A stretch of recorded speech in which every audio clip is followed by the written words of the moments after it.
ओम श्री विष्णुवे नमः। नमस्कार दोस्तों, आप सभी का स्वागत है हमारे यूट्यूब चैनल पावरफुल हिंदू धर्म में। अब तक हमने आषाढ़ मास में कथा अध्याय 1 से लेकर कथा अध्याय 4 का रसपान किया है। आज हम आप सभी को आषाढ़ मास में कथा अध्याय 5 का रसपान कराएंगे, जिसमें वर्णन है ब्रह्म जी की आयु तथा युग आदि का कालमान, भगवान वाराह द्वारा पृथ्वी का रसातल से उद्धार और ब्रह्म जी के द्वारा रचे हुए विविध सर्गों का वर्णन है। अगर आप सभी हमारी वीडियो को पहली बार देख रहे हैं तो वीडियो को लाइक कीजिए, चैनल को सब्सक्राइब कीजिए, बेल आइकन को प्रेस कीजिए ताकि आने वाली वीडियो की नोटिफिकेशन आप सभी को मिलती रहे। आइए रसपान करते हैं कथा का। पुलस्त्य जी कहते हैं कि राजन, ब्रह्म जी सर्वज्ञ एवं साक्षात नारायण के स्वरूप हैं। वे उपचार से आरोप द्वारा ही उत्पन्न हुए कहलाते हैं। वास्तव में तो वे नित्य ही है। अपने निजी मन से उनकी आयु 100 वर्ष की मानी गई है। वह ब्रह्म जी की आयु पर कहलाती है। उसके आधे के भाग को परार्ध कहते हैं। 15 निमेष की एक काष्ठ होती है। 30 काष्ठों की एक कला और 30 कलाओं का एक मुहूर्त होता है। 30 मुहूर्तों की कला को मनुष्य का एक दिन रात माना गया है। 30 दिन रात का एक मास होता है। एक मास में 2 पक्ष होते हैं। 6 महीनों का एक आयान और 2 आयानों का एक वर्ष होता है। आयान 2 हैं, दक्षिणयान और उत्तरायण। दक्षिणयान देवताओं की रात्रि है और उत्तरायण उनका दिन है। देवताओं के 12,000 वर्षों के 4 युग होते हैं, जो क्रमशः सतयुग, त्रेता युग, द्वापर युग और कलयुग के नाम से प्रसिद्ध हैं। अब इन युगों का वर्ष विभाग सुनो। पुरातत्व के ज्ञाता विद्वान पुरुष कहते हैं कि सतयुग आदि का परिमाण क्रमशः 4, 3, 2 और 1000 दिव्य वर्ष हैं। प्रत्येक युग के आरंभ में उतने ही 100 वर्षों की संध्या कही जाती है और युग के अंत में संध्यास होता है। संध्यास का मान भी उतना ही है जितना संध्या का। निप्रश्रेष्ठ संध्या और संध्या के बीच जो समय है उसको युग समझना चाहिए। वही सतयुग और त्रेता आदि के नाम से प्रसिद्ध है। सतयुग, त्रेता युग, द्वापर और कलयुग ये सब मिलकर चतुर्युग कहलाते हैं। ऐसा 1000 चतुर्युगों को ब्रह्म का एक दिन कहा जाता है। हे राजन, ब्रह्म के एक दिन में 14 मनु होते हैं। उनके समय का परिणाम सुनो।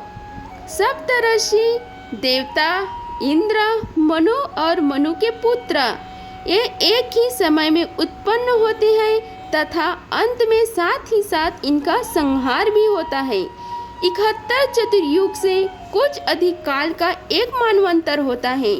वही मनु और देवताओं आदि का समय है। इस प्रकार दिव्य वर्ण नाम के अनुसार 8,52,000 वर्षों का एक मानवंतर होता है। हे महामते, मानव वर्षों से गणना करने पर मानवंतर का कालमान पूरे 30,67,20,000 वर्ष होता है, इससे अधिक नहीं।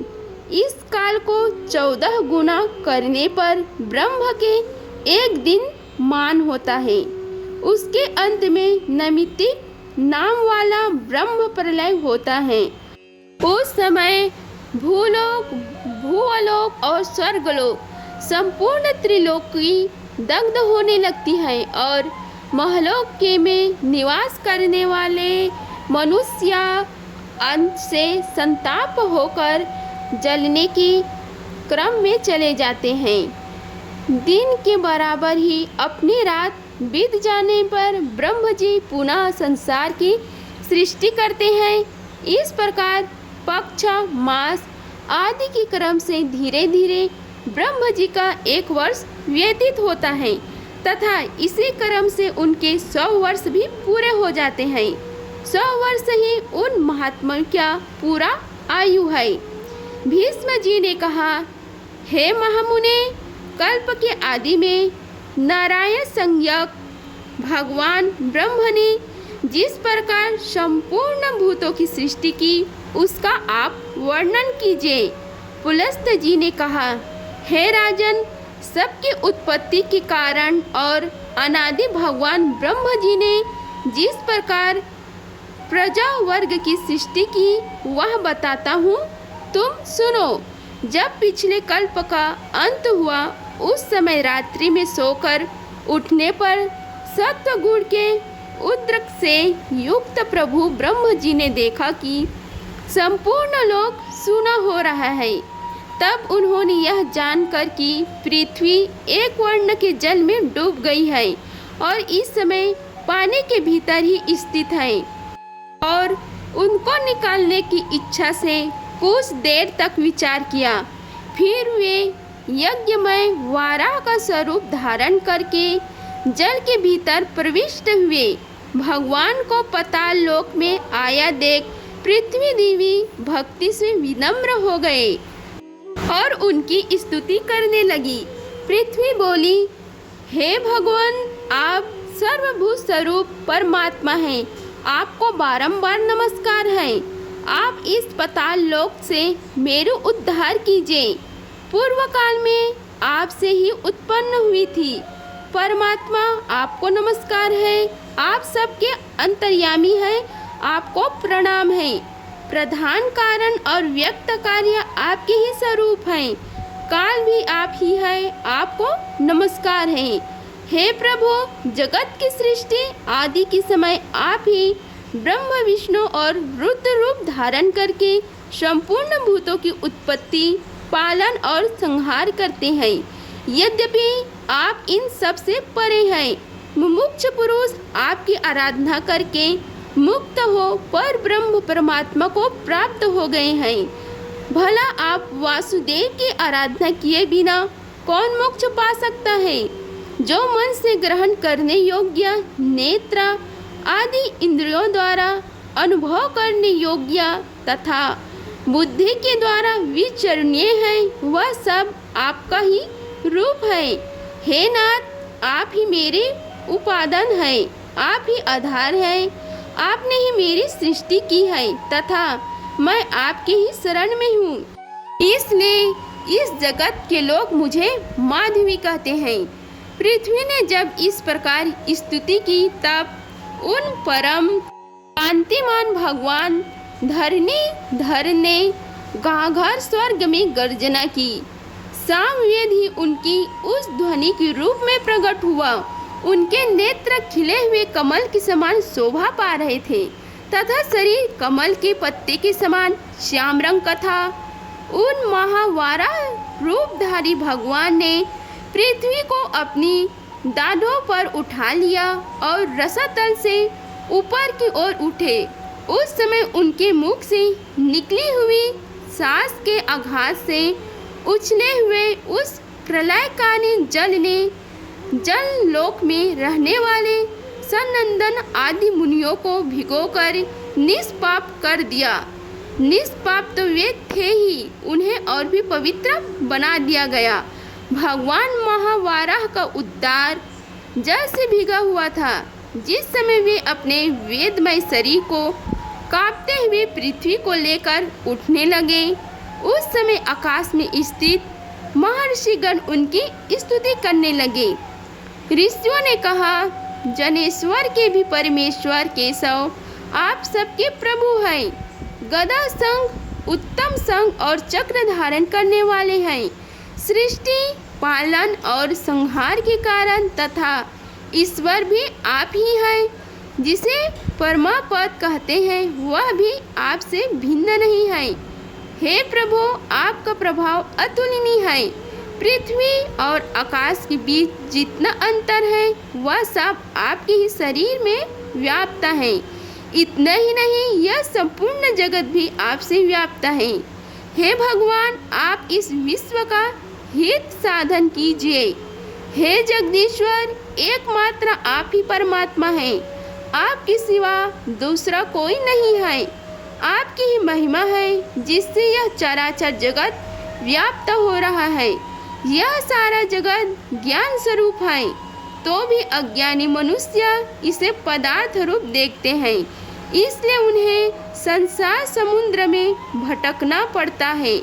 परंतु परमेश्वर, जो लोग विज्ञानवेता हैं, जिनका अंतःकरण शुद्ध है, वे समस्त संसार को ज्ञानमय ही देखते हैं, आपका स्वरूप ही समझते हैं।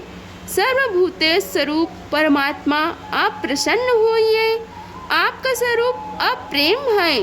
हे प्रभु भगवान, आप सबके उद्भव के लिए इस पृथ्वी का उद्धार एवं संपूर्ण जगत का कल्याण कीजिए। हे राजन, शनकादि मुनि जब इस प्रकार स्तुति कर रहे थे, तो उस समय पृथ्वी को धारण करने वाले परमात्मा महावाराह शीघ्र ही इस वसुंधरा को ऊपर उठा लाए और उसे महासागर के जल पर स्थापित किया। उस जल राशि के ऊपर यह पृथ्वी एक बहुत ही बड़ी नौका की भांति स्थित हुई। तत्पश्चात भगवान ने पृथ्वी के कई विभाग करके 7 द्वीपों का निर्माण किया तथा भूलोक, भूवलोक, स्वर्गलोक और महलोक, इन चारों लोकों की पूर्ववत कल्पना की। तदंतर ब्रह्म जी ने भगवान से कहा, हे प्रभु, मैंने इस समय जिन प्रधान असुरों को वरदान दिया है, उनको देवताओं की भलाई के लिए आप मार डालें। मैं जो सृष्टि रचूंगा उसका आप पालन करें। उनके ऐसा कहने पर भगवान विष्णु तथा अस्तु कहकर चले गए और ब्रह्म जी ने देवता आदि प्राणियों की सृष्टि आरंभ की। महातत्व की उत्पत्ति को ही ब्रह्म की प्रथम सृष्टि समझना चाहिए। तन्मात्राओं का आविर्भाव दूसरी सृष्टि है, उसे भूत सर्ग भी कहते हैं। वैकारिक अर्थात सात्विक अहंकार से जो इंद्रियों की उत्पत्ति हुई है, वह तीसरी सृष्टि है, उसी का दूसरा नाम इंद्रिय सर्ग है। इस प्रकार यह प्राकृत सर्ग है जो अबुद्धिपूर्वक उत्पन्न हुआ है, चौथी सृष्टि का नाम है। मुख्य स्वर्ग पर्वत और वृक्ष आदि स्थावर वस्तुओं का मुख्य कहते हैं।